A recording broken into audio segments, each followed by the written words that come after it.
Shalom, shalom. Shalom à tous. Que la grâce de Dieu soit sur nous.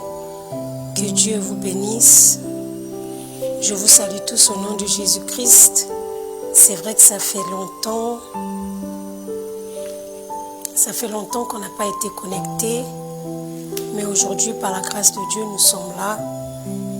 Et je vous salue tous au nom de Jésus. Soyez bénis, soyez les bienvenus. Soyez les bienvenus. On va commencer par partager le direct, s'il vous plaît. J'aimerais que tu puisses partager ce direct à tes frères, à tes sœurs, principalement aux chrétiens, aux enfants de Dieu, aux serviteurs de Dieu surtout. Si tu connais un serviteur de Dieu, si tu connais quelqu'un qui est un ouvrier, un lévite, j'aimerais que tu puisses lui partager cette vidéo et le Seigneur ne manquera pas de nous bénir. Que Dieu bénisse tous ceux qui sont connectés et tous ceux qui seront connectés après. Nous allons parler de la chute de Méphibosheth. Si tu peux partager, Shalom Jack Patrick, est-ce que tu peux partager s'il te plaît? J'aimerais vraiment que tu puisses faire l'œuvre d'un évangéliste, que tu puisses partager dans les groupes, que tu partages sur WhatsApp, que tu partages sur TikTok. Et nous allons commencer à partager la parole de Dieu. Gloire au Seigneur. Si tu es connecté, vraiment, n'hésite pas à partager et surtout, j'aimerais que tu restes jusqu'à la fin parce qu'il y a des gens parfois qui se connectent, parfois on se connecte et on ne termine pas le message et parfois on peut rater une partie, on peut rater une phrase, on peut rater une pensée, une instruction du Seigneur. Donc je t'invite vraiment à rester, si tu es connecté, je t'invite à rester jusqu'à la fin afin de connaître la pensée de Dieu ce soir. Je vous salue tous, soyez bénis au nom de Jésus. Merci à tous ceux qui sont en train de partager. Gloire au Seigneur. Shalom, shalom. Est-ce que vous m'entendez bien déjà? Est-ce que le son est bon? Est-ce que tout est bien? Écrivez quelque chose, dites quelque chose en commentaire si vous m'entendez bien. Si le son est parfait, écrivez quelque chose. Je fais la même chose, j'essaie de partager. S'il y a un membre de l'église qui est là, s'il y a un membre de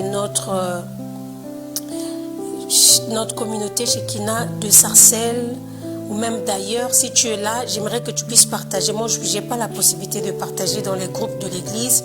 Si tu peux partager dans les groupes de l'église, s'il te plaît, si tu es là, partage dans les groupes de l'église, les groupes des mamans, le groupe des serviteurs, afin d'inviter un serviteur de Dieu, d'inviter quelqu'un. Gloire au Seigneur. Shalom, shalom à tout le monde. Shalom la diaconesse Lauriane, shalom maman Sabine, shalom à maman, la diaconesse l'évêque, l'ancienne Flora, shalom à tout le monde, que Dieu vous bénisse. Est-ce que tu peux envoyer la vidéo sur Messenger, sur WhatsApp, sur TikTok, partout? J'aimerais que tu partages la vidéo, je vais essayer de faire ici. Nous allons commencer dans quelques instants, nous allons commencer. Gloire au Seigneur, que Dieu vous bénisse. Alors sans plus tarder, nous allons prier afin de commencer notre moment dans la présence de Dieu. Seigneur notre Dieu, nous te bénissons, nous te disons merci. Merci encore pour ces moments que tu as permis que nous puissions de nouveau nous retrouver ici pour la gloire de ton nom. Nous te disons merci pour cette opportunité, pour cette grâce que tu nous fais. Je te recommande ces moments, Saint-Esprit. Prends le contrôle, nous avons besoin de toi, nous avons besoin de ta parole. Seigneur, parle à nos cœurs encore au nom de Jésus-Christ. Amen.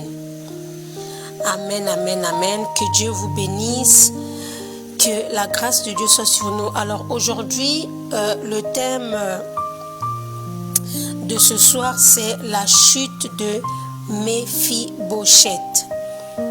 C'est le thème que nous allons partager ce soir, la chute de Méphibosheth. Ce message est une interpellation, ce message est un appel au Seigneur, un appel à la vigilance de la part du Seigneur. Donc j'aimerais vraiment que tu sois attentive à la pensée de Dieu ce soir. Donc sans plus tarder, nous allons ouvrir nos Bibles. Nous sommes dans le livre de 2 Samuel. C'est notre texte de base. Nous sommes dans le livre de 2 Samuel chapitre 4. 2 Samuel chapitre 4. Le verset 4.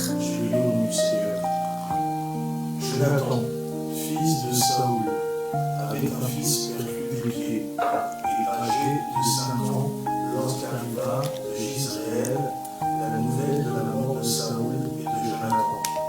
Sa nourrice se prit et s'enfuit, et comme elle précipitait sa fuite, il tomba et resta boiteux. Son nom était Méphibosheth. Amen. Alléluia. La Bible dit que c'est l'histoire donc de Méphibosheth. Méphibosheth, c'était le petit-fils du roi Saoul et le fils de Jonathan, donc le fils de Saoul.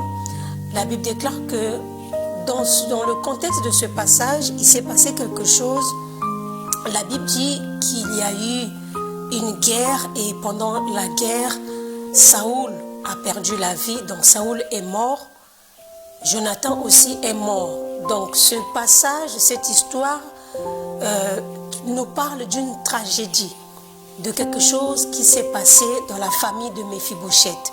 Lorsque Méphibosheth n'avait que 5 ans, la Bible déclare que son père est décédé le même jour que son grand-père.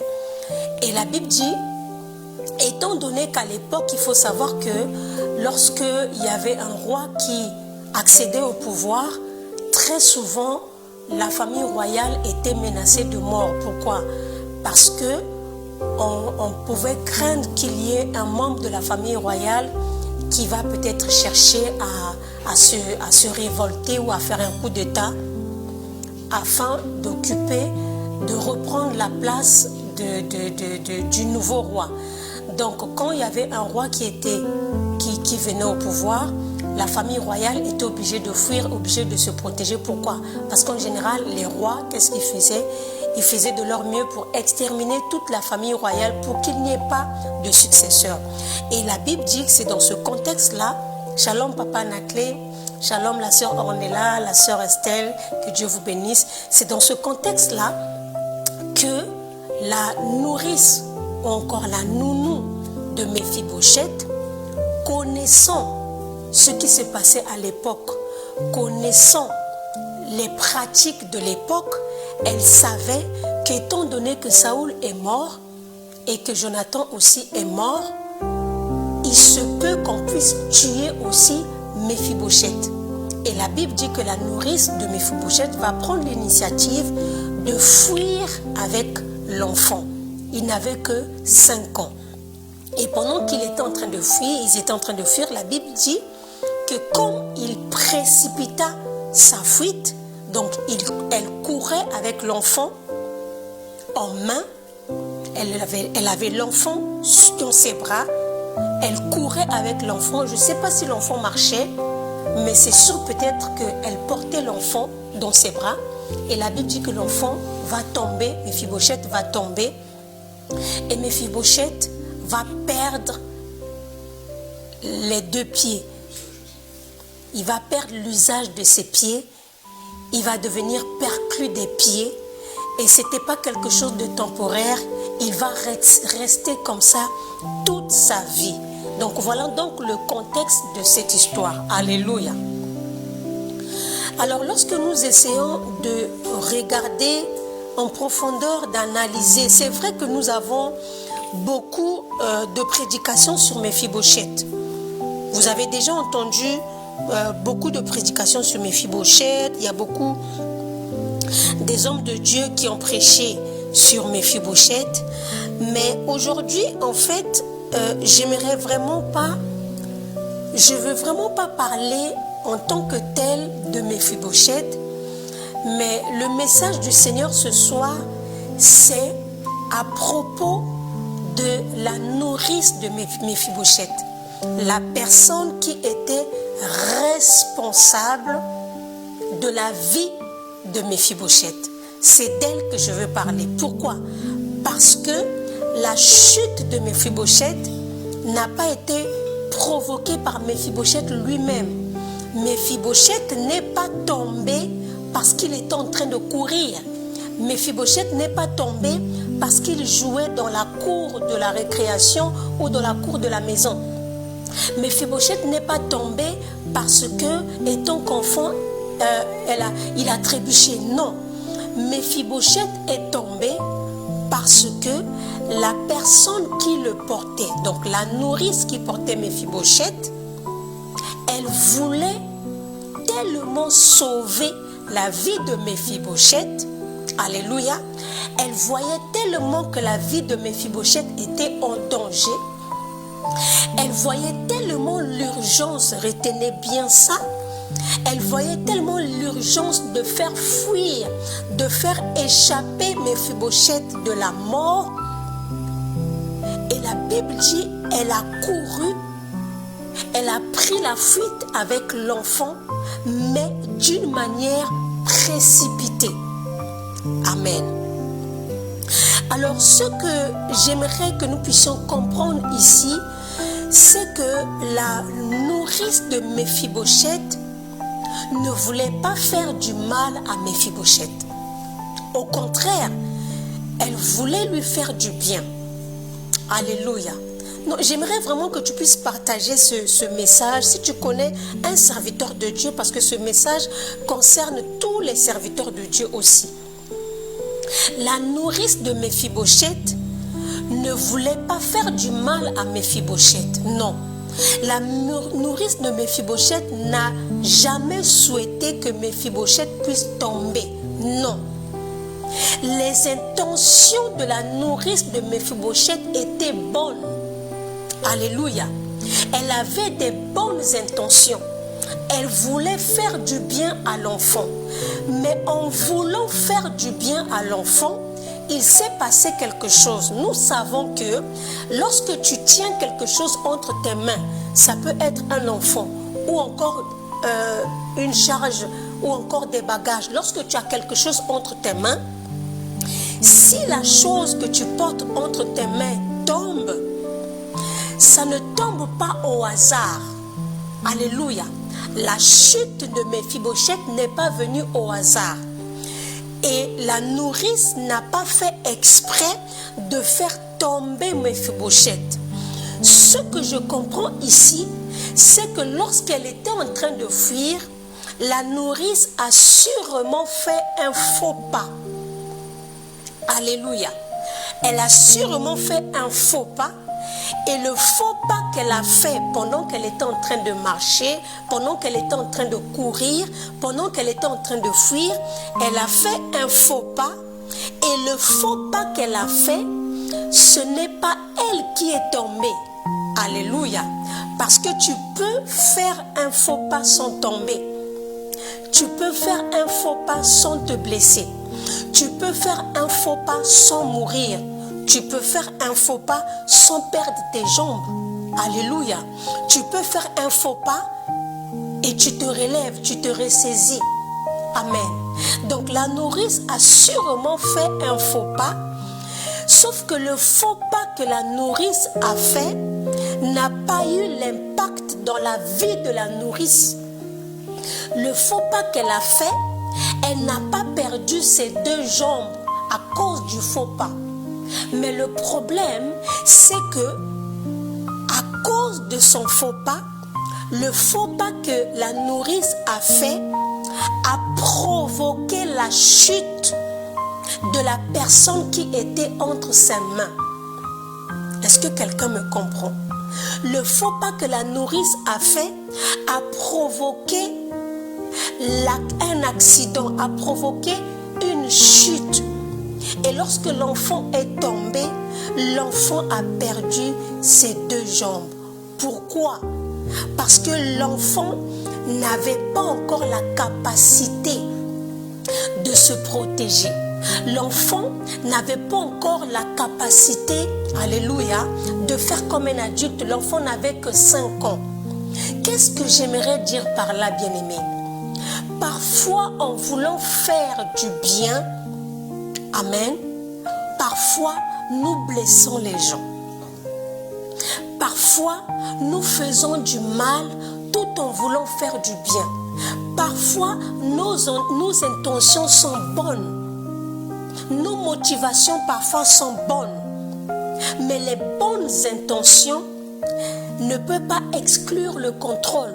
Les bonnes intentions doivent être accompagnées de la sagesse. Les bonnes intentions doivent être accompagnées de la prudence. Les bonnes intentions, alléluia, doivent être accompagnées de la vigilance.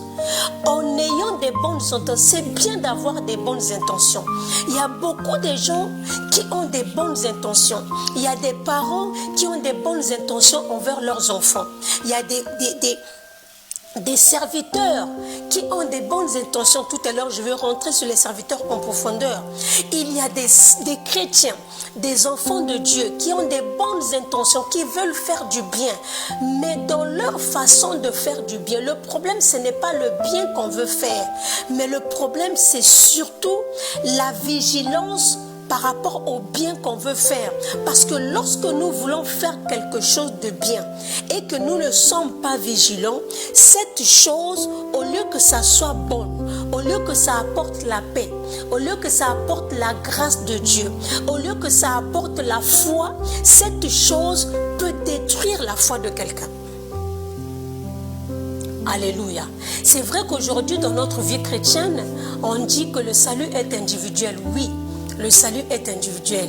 Mais lorsque vous regardez l'histoire de Méphibosheth, vous allez comprendre que la vie de certaines personnes, alléluia,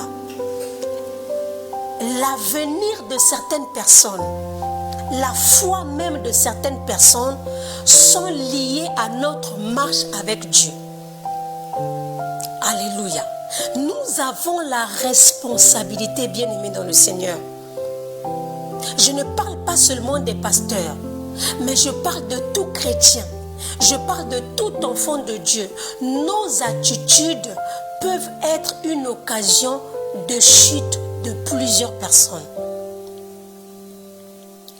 Nos attitudes, la façon dont nous faisons des choses, même les choses que nous faisons pour Dieu. Écoutez, un jour, on emmène à Jésus une femme. La Bible déclare que cette femme était surprise en plein elle était surprise en flagrant délit d'adultère. Et la Bible dit, toutes les personnes qui étaient à côté, tout le monde condamnait cette femme.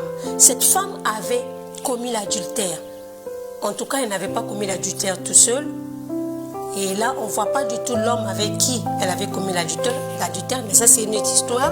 On ramène à Jésus cette femme.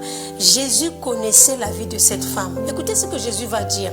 S'il y a quelqu'un parmi vous qui est sans péché, qui soit la première personne à jeter la pierre sur cette femme.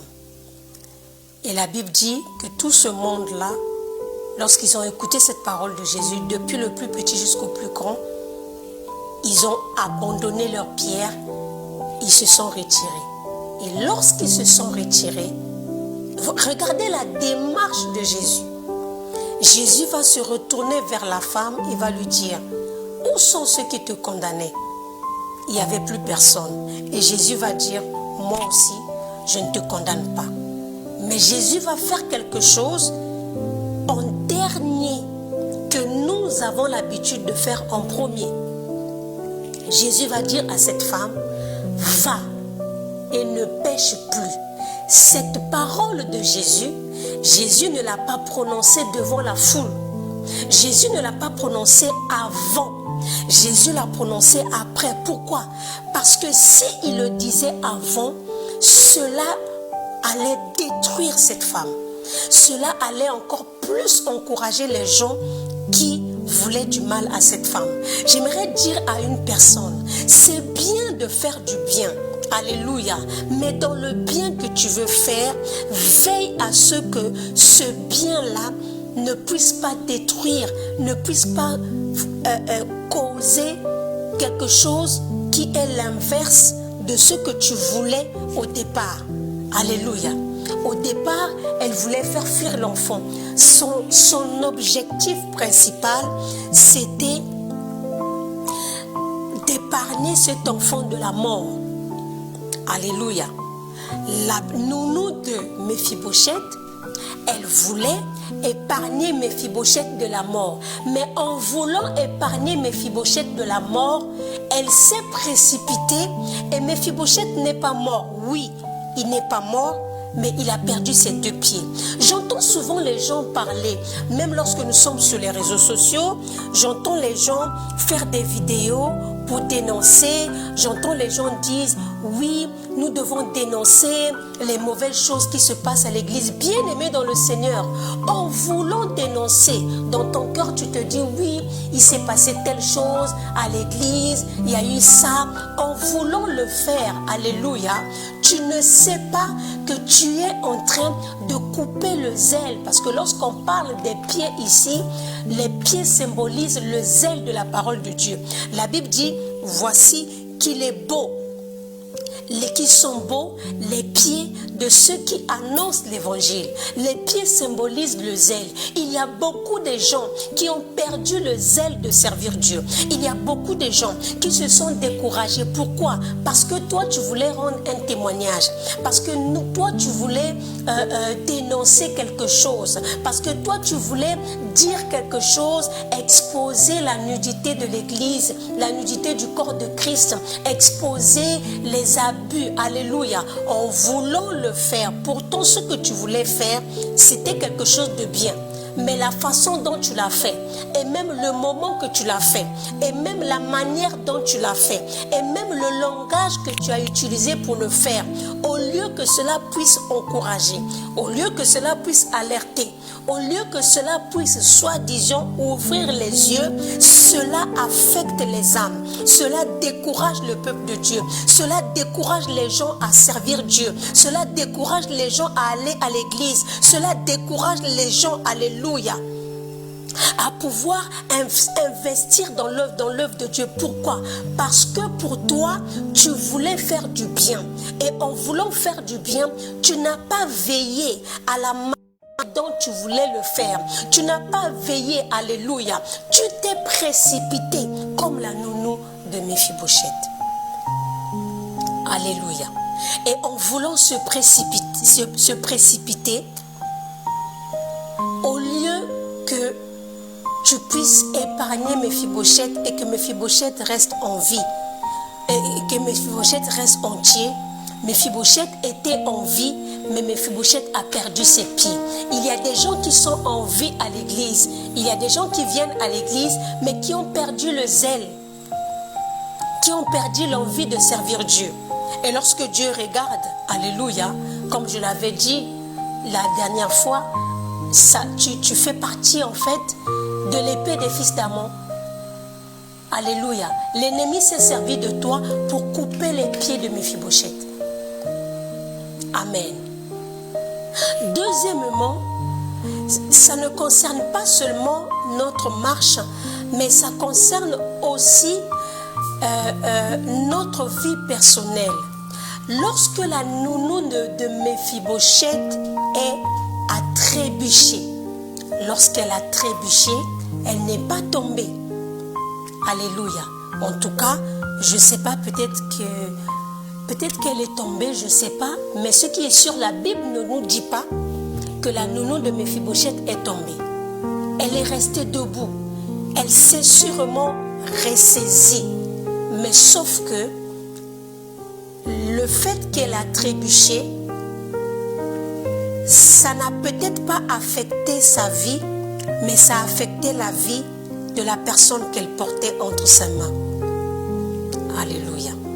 Lorsque nous tombons dans le péché, lorsque nous tombons dans des mauvaises choses, alléluia, lorsqu'un serviteur de Dieu, lorsque un païen, lorsque quelqu'un qui vient de se convertir,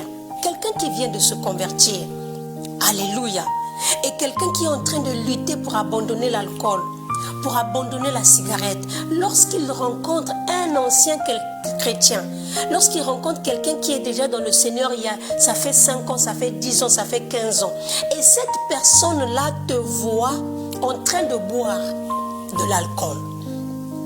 Alléluia. Le zèle de la sanctification qui était dans le cœur de cette femme, tu vas briser ce zèle. Amen. Tu vas provoquer une chute. C'est pour ça qu'il y a beaucoup de gens. Voilà pourquoi la Bible nous dit que les mauvaises compagnies corrompent les bonnes œuvres, les bonnes mœurs. Pourquoi? Parce que les mauvaises compagnies, en fait, ce n'est pas seulement dans le monde. Il y a même des mauvaises compagnies à l'église. Des gens qui disent, moi je suis chrétien depuis longtemps, boire de l'alcool, c'est pas mauvais. Des gens qui disent, moi je suis chrétien depuis longtemps, même si tu es dans la fornication, c'est pas si grave que ça. Des gens qui disent, oui, moi je suis chrétien depuis longtemps, j'ai pas envie de jeûner, j'ai pas besoin de jeûner, j'ai pas besoin de payer ma dîme. Et les gens qui font les gens qui ont ce genre de discours, ils ne se rendent pas compte qu'ils deviennent une occasion de chute, qu'ils provoquent la chute des autres personnes. Alléluia. Même lorsque nous servons Dieu, même lorsque tu es dans le service, il faut éviter. Il y a des gens qui ont pris des mauvaises décisions par précipitation. Il y a des gens qui ont pris des mauvaises décisions parce qu'elle a entendu la nounou de Méphibosheth. Elle s'est fiée à ce qui se passait à l'époque, comme quoi, lorsqu'un roi devait venir, il pouvait exterminer toute la famille royale. Et à cause de ça, elle a pris la décision, une bonne décision de fuir. C'était pas mauvais. Sauf que elle a fui avec précipitation. Combien de personnes ont perdu leur vie? Combien de gens ont perdu leur destinée? Combien de gens, alléluia, ont perdu la femme que Dieu avait mis à côté de toi? L'homme que Dieu avait mis à côté de toi, tu l'as perdu à cause des mauvaises décisions, à cause de la précipitation. Alléluia. À cause de la peur. Parce que tu as eu peur. Parce que tu sentais que c'était urgent. Il y a des urgences qui ne sont pas forcément des urgences. Il y a des peurs qui peuvent causer la chute. Alléluia. Et la troisième leçon de ce texte, c'est que même lorsque tu veux servir Dieu, parce que lorsqu'on parle de faire du bien, on parle du service. Lorsque tu veux servir Dieu, le problème, ce n'est pas seulement servir Dieu. Alléluia. Servir Dieu, c'est bien. C'est bien de servir Dieu. Mais comment tu sers Dieu? Dieu ne regarde pas les gens qui le servent, mais Dieu regarde les gens qui le servent comme il a recommandé dans sa parole. Sinon, tout le monde serait serviteur de Dieu. Tu peux même servir Dieu, tu peux même être en train de faire l'œuvre de Dieu. Mais lorsque Dieu te regarde, lorsque Dieu regarde ce que tu fais, écoutez, nous allons prendre un exemple pour que vous puissiez bien comprendre ce texte, pour que vous puissiez bien comprendre ce que je suis en train de dire. Allons dans 2 Samuel, toujours. 2 Samuel chapitre 9. 2 Samuel chapitre 9. Le verset 3 à 4. 2 Samuel chapitre 9, verset 3 à 4. Amen. Le roi dit, n'y a-t-il plus personne de la maison de Saül que j'eusse l'enfer de lui, de la bonté de Dieu? Et Siba répondit au roi, il y a encore un fils de Jonathan, perclus des pieds. Le roi lui dit, où est-il? Et Siba répondit au roi, il est dans la maison de Makir, fils d'Amiel, à Adonai. Amen. Lorsque Mephibosheth a fui avec la nounou, Mephibosheth s'est retrouvé à Lo-Débar. Alléluia. Tout à l'heure, je veux revenir sur ça. Mais ce qui attire mon attention ici, c'est que la Bible dit, lorsqu'ils ont fui, Mephibosheth s'est retrouvé dans la maison de Makir. Et ce que j'aime, c'est que le service que la nounou était en train de faire, malgré la chute de l'enfant, la nounou a quand même pris l'enfant, elle a emmené l'enfant jusqu'à sa destination, entre guillemets, parce que la maison de Makir, ce n'était qu'un arrêt, ce n'était qu'une station. La vraie destination de Mephibosheth, ce n'était pas la maison de Makir. La vraie destination de Mephibosheth, c'était à la table du roi. Alors, qu'est-ce que la nounou a fait? La nounou a ramené Mephibosheth jusqu'à la maison de Makir. Alléluia. C'est pour ça que j'aimerais dire à une personne, même lorsque tu tombes, même lorsque tu fais quelque chose, il n'est jamais trop tard pour faire des choses comme Dieu te l'a recommandé. Il n'est jamais trop tard de se redresser. Il n'est jamais trop tard de se relever. Ce que j'aime avec cette nounou, c'est qu'elle ne s'est pas découragée. Elle n'a pas abandonné l'enfant par terre. Elle a soulevé cet enfant malgré qu'il n'avait plus les deux pieds. Alléluia. Elle a soulevé l'enfant et elle a ramené l'enfant dans la maison de Makir. Amen. Lorsque tu sers Dieu, rien n'est éternel, c'est-à-dire il n'y a aucune erreur que tu peux faire et tu dois te dire non, ce que j'ai fait c'est fini, je ne pourrai plus repartir en arrière. Avec Dieu, il y a toujours une grâce, pour ne pas dire une deuxième chance. Il y a toujours une première grâce, il y a toujours une deuxième grâce, il y a toujours une troisième grâce. Alléluia. La façon dont tu sers Dieu aujourd'hui, il y a beaucoup de gens, lorsque nous servons Dieu parfois à l'église, vous allez voir des gens qui disent le plus important c'est servir Dieu. Le plus important c'est pas servir Dieu. Le plus important c'est servir Dieu selon les principes de Dieu. C'est servir Dieu selon Dieu, pas selon toi. Alléluia. Lorsque nous regardons l'histoire de Uza, le docteur Patrice avait prêché sur Uza il y a quelque temps, mais il y a quelque chose qui attire mon attention sur l'histoire d'Uza, c'est que la Bible dit, on va lire ça, vous allez voir l'exemple d'une personne qui voulait faire du bien, mais qui a fini par faire du mal. En fait, le bien qu'il voulait faire était vu comme le mal, et à cause du bien qu'elle voulait faire, la mort a atteint sa vie. 2 Samuel chapitre 6. Si le docteur Patrice peut nous lire 2 Samuel chapitre 6 à partir du verset 4. 2 Samuel chapitre 6 verset 4. Ils l'emportèrent donc de la maison d'Abinadab sur la colline. Uza marchait à côté de l'arche de Dieu, et Ahio allait devant l'arche. David et toute la maison d'Israël jouaient devant l'Éternel de toutes sortes d'instruments de bois sacrés, des arpes, des luttes, des tambourins, des sistres et des cymbales. Lorsqu'ils furent arrivés à l'ère de Naaman, Uza étendit la main dans l'arche de Dieu et la saisit parce que les bœufs la faisaient pencher. Amen. La Bible dit que Uza, lorsque l'arche de l'alliance était revenue en Israël, la Bible dit que Uza va saisir la main et Uza va toucher l'arche. Pourquoi Uza a touché l'arche? Uza a touché l'arche parce que les bœufs faisaient pencher l'arche. Et Uza s'est dit que l'arche va tomber. Alléluia.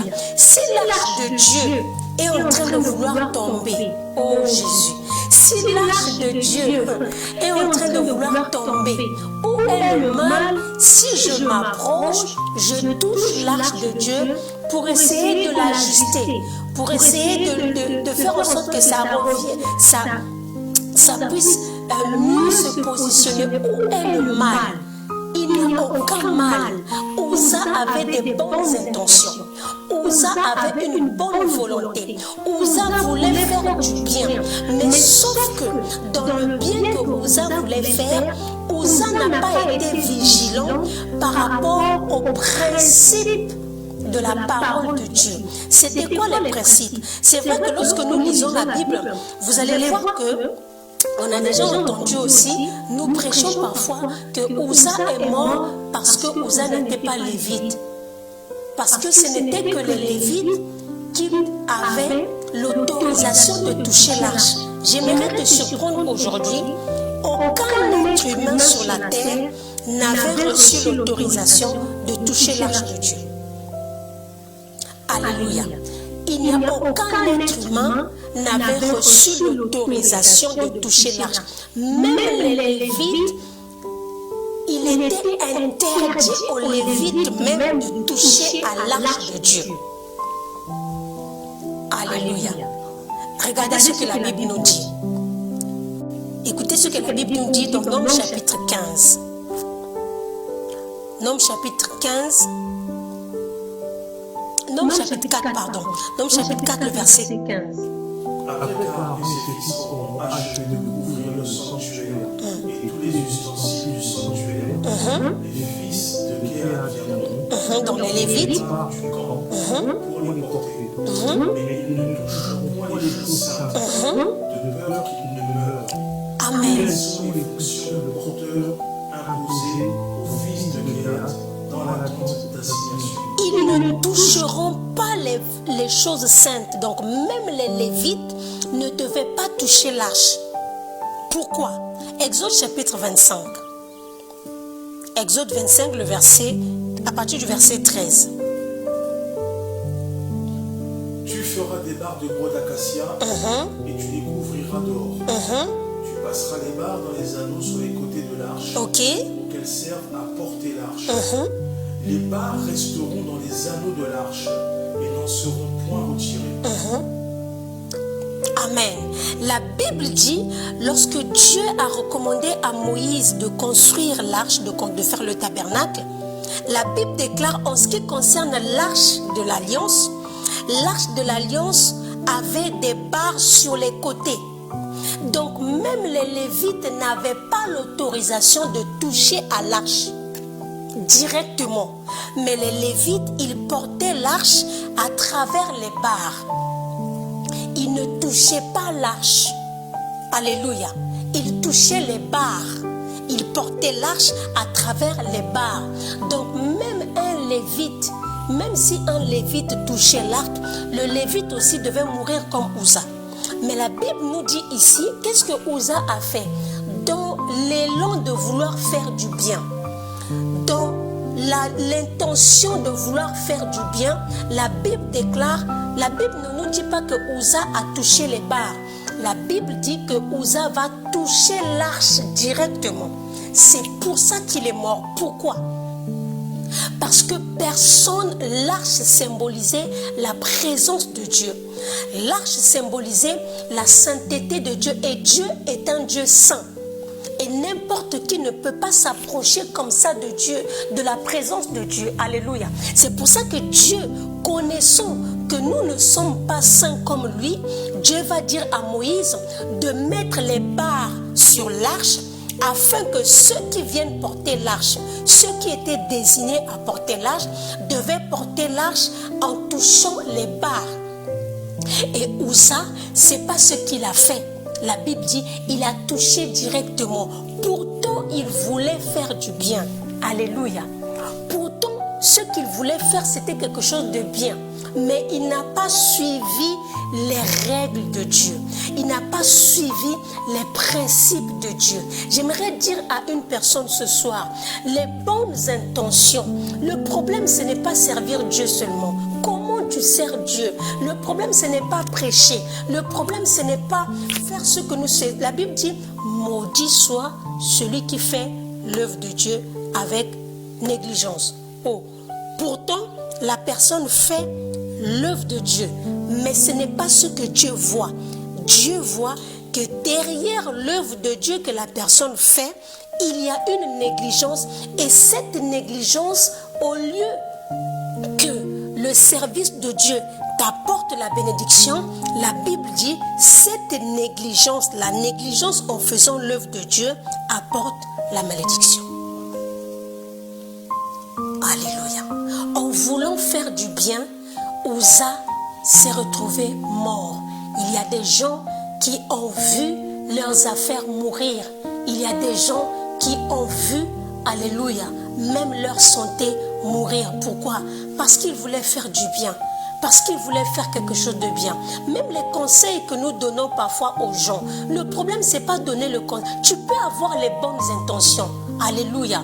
Mais le problème, c'est que derrière tes bonnes intentions, la façon dont tu as donné ces conseils, au lieu que ce conseil puisse relever la personne, au lieu que ce conseil puisse fortifier la personne, ce conseil a plus tué encore la foi de la personne. Le conseil a encore tué le zèle, la motivation de cette personne. Et c'est ce qui s'est passé avec Uza. Les gens n'ont pas compris, il est décédé. Pourquoi? Mais lorsque nous le regardons bien, humainement parlant, on peut se dire, mais parce que l'arche n'a pas été fabriquée par les anges. L'arche avait été fabriquée par des êtres humains, notamment Betsalel. Donc lorsque Betsalel touchait l'arche, lorsque Betsalel fabriquait l'arche, il avait touché l'arche. Mais pourquoi Betsalel n'est pas mort? Pourquoi Betsalel, lorsqu'il fabriquait l'arche, il n'est pas mort? Et pourquoi Uza a touché l'arche, il est mort? Parce que lorsque Betsalel fabriquait l'arche, au moment de la fabrication, l'arche était un objet normal, un objet quelconque. Mais la Bible dit, après la construction du tabernacle, après la construction, lorsque Moïse a tout fini, il s'est passé quelque chose, il s'est passé ce que la Bible appelle la consécration du tabernacle et de toutes les ustensiles. Et à partir de la consécration, l'arche n'était plus un objet quelconque. L'arche était devenue le symbole de la présence de Dieu. À partir de ce moment-là, Dieu va donner des ordres en disant, tu ne peux pas t'approcher de l'arche comme ça. Tu ne peux pas le toucher comme ça. Pourquoi? Parce que ce n'est plus. Auparavant, c'était juste des pierres. C'était juste un bois recouvert de l'or. C'était juste un objet. Mais après la consécration, ce n'était plus n'importe quoi. Alléluia. J'aimerais dire à une personne, la motivation, c'est bien. Les intentions, c'est bien. Mais ce soir, le Saint-Esprit m'a envoyé dire à quelqu'un de veiller sur ce que Dieu a mis entre tes mains. Fais attention. Alléluia. Nous portons tous, je ne sais pas comment je veux dire ça. En fait, nous avons tous la responsabilité d'une personne. Ça peut être dans la famille, ça peut être à l'église, ça peut être au travail. Nous avons tous, en réalité, nous sommes tous des nounous. Nous sommes tous des nourrices. Nous sommes tous comme la nourrice de Méphibosheth. Nous avons quelque chose entre eux. Même les enfants que nous avons, ce ne sont pas nos enfants. Excuse. La Bible dit que les enfants sont un héritage de la part de l'Éternel. Amen. Même les enfants que nous avons, en fait, Dieu nous les a prêtés. J'aimerais dire à un serviteur de Dieu, même les fidèles, c'est vrai que nous disons les fidèles, mais il n'y a aucun fidèle n'appartient vraiment, ne nous appartient vraiment. Nous sommes que des nourrices. Et étant que nourrices, nous devons veiller à notre marche.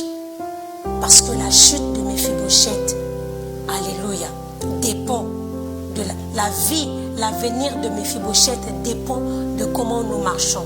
Mais ce que j'aime avec Dieu, alléluia, le Dieu de la restauration, le Dieu qui restaure les destinées, même après les erreurs, Dieu est capable de restaurer ta destinée. Ce que j'aime avec Dieu, c'est que la Bible dit, après cette chute, il s'est retrouvé dans la maison de Makir. Et lorsqu'on dit que Méphibosheth était à Lo-Débar, c'est vrai que Lo-Débar, c'était un endroit rejeté, un endroit des oubliés. Mais attention, la Bible nous dit que Méphibosheth était dans la maison de Makir. Et ce Makir-là, ce n'était pas n'importe qui. C'était un notable, c'était quelqu'un qui avait beaucoup d'argent, c'était quelqu'un qui était aisé. C'est même ce Makir qui va aider David plus tard.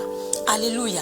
Donc Méphibosheth n'était pas comme on peut penser à Lo-Débar, il était comme ça. Non, Méphibosheth était dans la maison de Makir. Méphibosheth n'était pas dans la rue. Méphibosheth était dans la maison. Mais la maison de Makir n'était pas sa destination finale.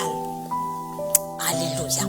La maison de Makir n'était pas sa destinée prophétique n'était pas à Lo-Débar.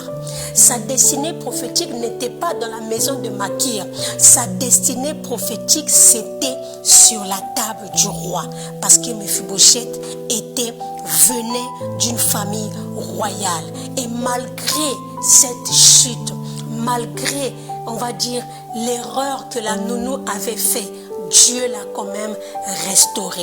La Bible déclare qu'un jour, David a convoqué Méphibosheth et Méphibosheth s'est retrouvé à la table du roi. Alléluia. Malgré que ses pieds étaient perclus, malgré qu'il avait perdu l'usage de ses pieds. J'aimerais dire à une personne bien-aimée dans le Seigneur, ce n'est pas Méphibosheth qui a provoqué sa chute. Alléluia. Méphibosheth n'a pas provoqué sa chute. Méphibosheth n'est pas tombé parce qu'il voulait tomber. Méphibosheth est tombé parce que la personne qui le portait a fait un faux pas. Et Méphibosheth est tombé. Et lorsqu'il est tombé, un jour, le roi a fait appel à Méphibosheth. Et Méphibosheth, malgré qu'il n'avait pas les deux pieds, il s'est levé. Et il est allé jusqu'au roi. Je ne sais pas qui l'a porté, je ne sais pas comment ça s'est passé, mais ce qui est sûr, il a pris son courage, il n'est pas resté par terre.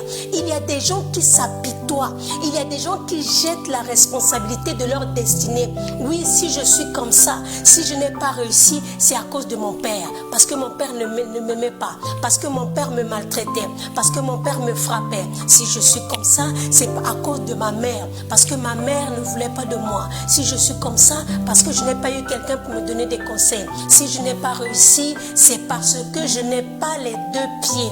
Bien-aimé dans le Seigneur, avec où sont les pieds, tu peux arriver à tes destinées prophétiques. Je ne sais pas ce que tu as perdu. Alléluia.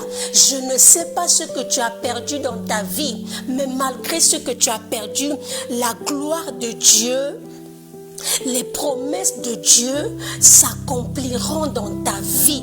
Méphibosheth, lorsqu'il est arrivé dans la maison de David, Méphibosheth n'avait pas reçu un miracle par rapport à ses pieds. Parce qu'il y a des gens qui pensent que le miracle c'est seulement dans un seul sens. Il y a des gens qui pensent que si j'avais les pieds, je vais réussir.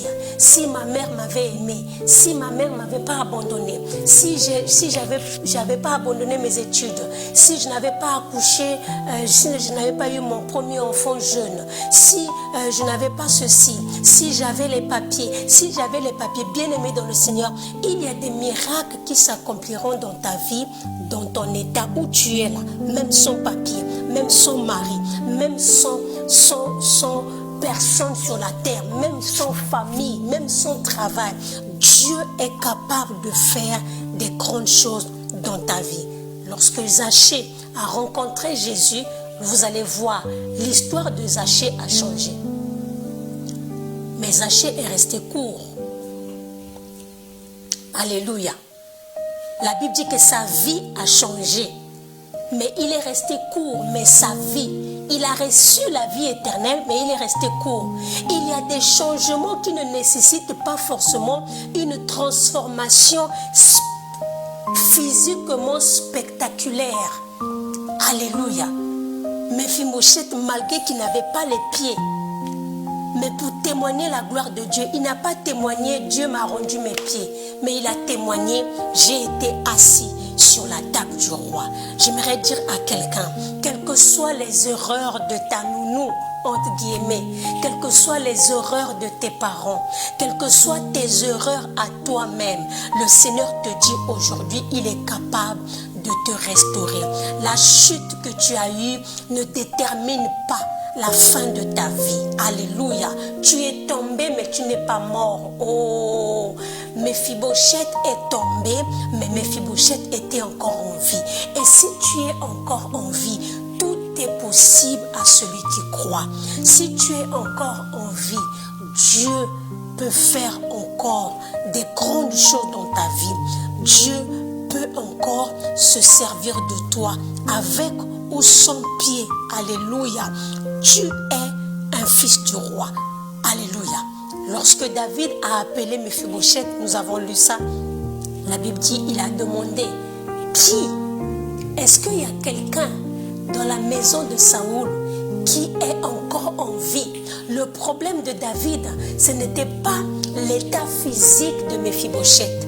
Le problème, c'est que David cherchait une personne qui avait le sang royal et qui était encore en vie. J'aimerais dire à une personne, tu as le sang royal et comme tu es encore en vie, tu finiras par être à la table du roi des rois, le Seigneur des seigneurs. Alléluia.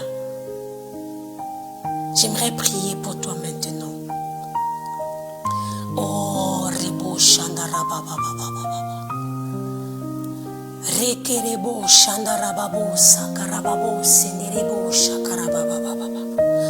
Rebo Nderebo Shakenderebo Sandaraba. Le Dieu qui restaure.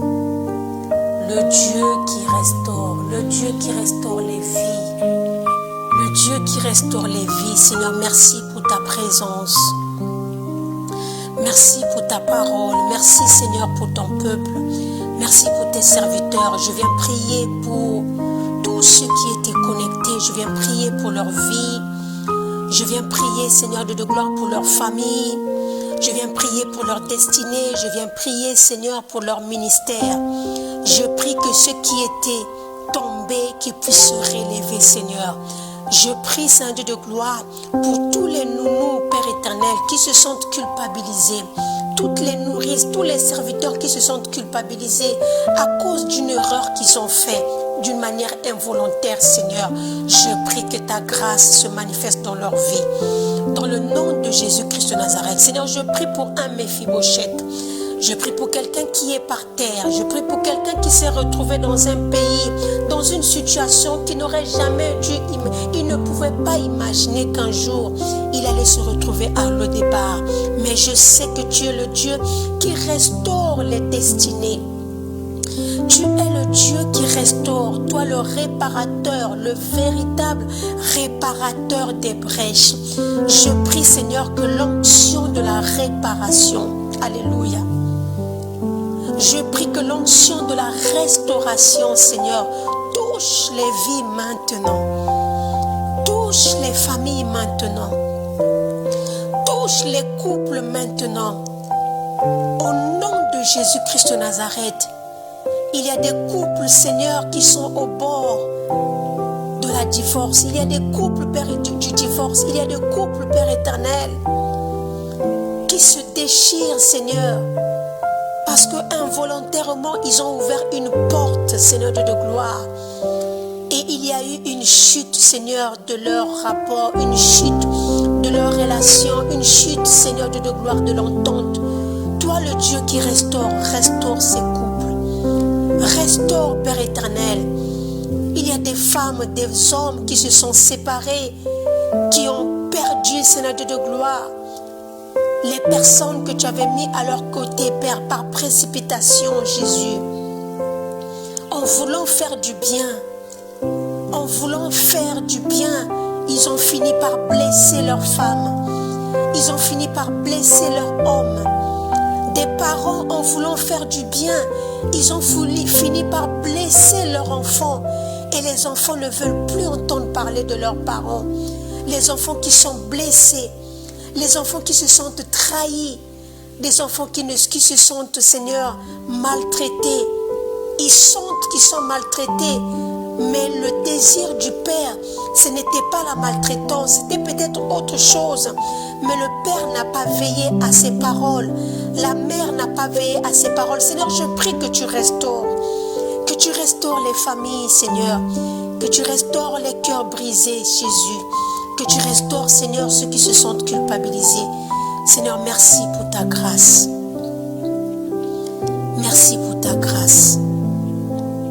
Dans le nom de Jésus-Christ, notre seul, unique et merveilleux Seigneur. Amen. Amen. Alléluia, gloire au Seigneur. Si ce message t'a béni, si ce message t'a encouragé, si ce message t'a réveillé, s'il te plaît, envoie ce direct à quelqu'un. Envoie cette vidéo à une personne et demande à la personne de rester jusqu'à la fin de la vidéo.